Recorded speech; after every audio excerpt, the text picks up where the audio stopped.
Assalamualaikum warahmatullahi wabarakatuh. Saya Gisne Hartono dari kelas 12.5 akan menjelaskan mengenai struktur DNA. Sebelumnya saya akan menjelaskan apa sih itu DNA. DNA atau asam deoksiribonukleat adalah molekul yang membawa informasi genetik untuk perkembangan dan fungsi suatu organisme. Nah, jadi apa aja sih struktur DNA itu?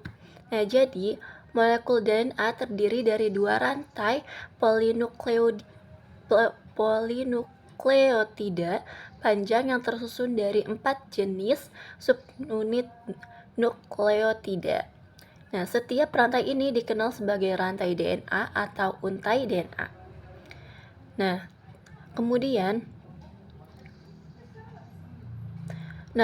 nukleotida ini tersusun dari gula berkarbon 5 yang melekat pada satu lebih gugus fosfat dan basa yang mengandung nitrogen.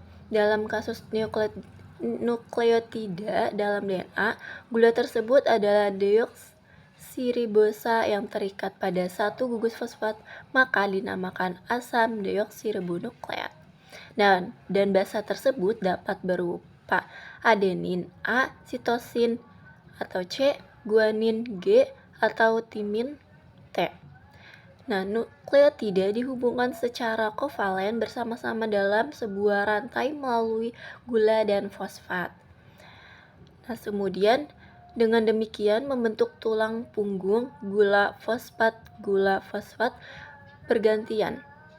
Nah, karena hanya basa yang berbeda dalam masing-masing dari 4 jenis subunit, setiap rantai polinukleotida dalam DNA dianalogikan dengan kalung atau tulang punggung yang dirangkai dengan 4 jenis manik-manik. Nah, di situ 4 jenis manik itu 4 basa A, C, G, dan T. Nah, simbol-simbol yang sama ini A, C, G, dan T juga umum digunakan untuk menunjukkan 4 nukleotida yang berbeda, yaitu basa dengan gugus gula dan fosfat yang melekat padanya. Kemudian, cara subunit nukleotida berjejer bersama-sama memberikan untai DNA polaritas kimia.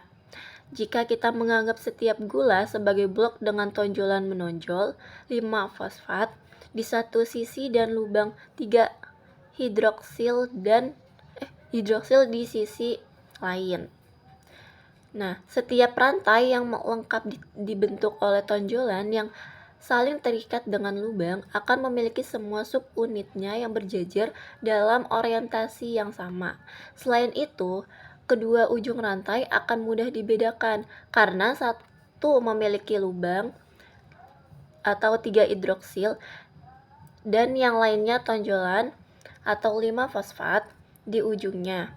Memiliki polaritas dalam rantai DNA ini ditunjukkan dengan menyebut satu ujung sebagai ujung 3 dan ujung lainnya sebagai ujung 5. Nah, selanjutnya struktur 3 dimensi DNA atau helix ganda muncul dari fitur kimia dan struktural dari dua rantai polinukleotidanya. Karena kedua rantai ini disatukan oleh ikatan hidrogen antara basa yang untai yang berbeda.